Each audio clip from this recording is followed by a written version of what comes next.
Line number 2 in the sign. Let's go down to there. Let's turn now to the "come as you are, no need to dress up" line.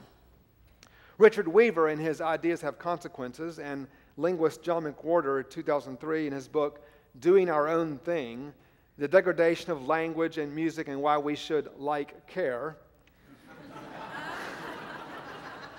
among others, have argued that the contemporary preference for informality and the movement away from formal language in reference to God or human authority structures is deeply tied to cultural suspicions about authority and distrust of hierarchy.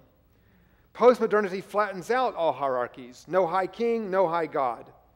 There are deep theological moorings behind all of this informality, which have not been understood by pastors in the evangelical landscape.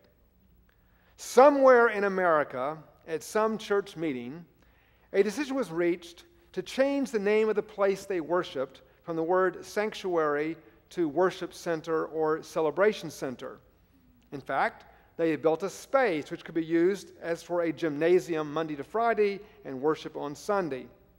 They had at least 5 good reasons for doing so. What concerns me is they probably never stopped to reflect theologically. There just might be 6 reasons to not do it.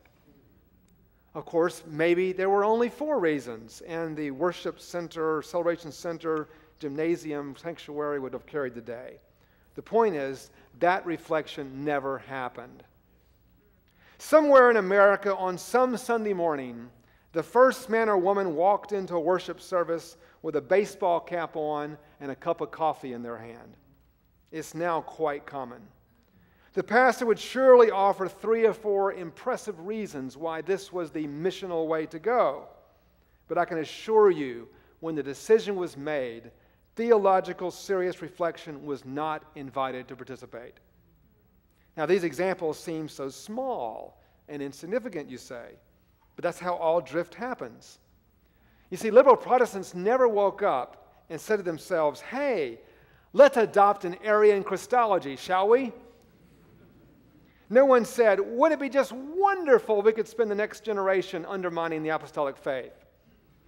No, I've read their writings. They were deeply concerned, as we are, to make the gospel relevant to modern people. Evangelicals have never openly abandoned apostolic Christianity. No one set out to cheapen the gospel, diminish God's holiness, or downplay the cost of discipleship. It's just happening.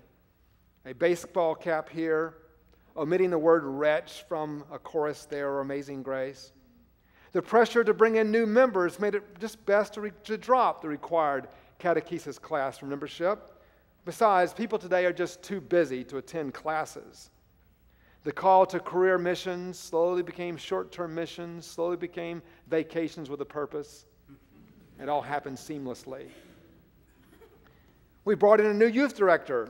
He doesn't have much biblical or any theological training, but oh, how the youth love him. You should see the new worship leader we have. He didn't have any theology either, but all he's doing is picking out choruses each week, and he can really play the guitar. You see, it happens in 10,000 small skirmishes, rarely in one big bloody battle.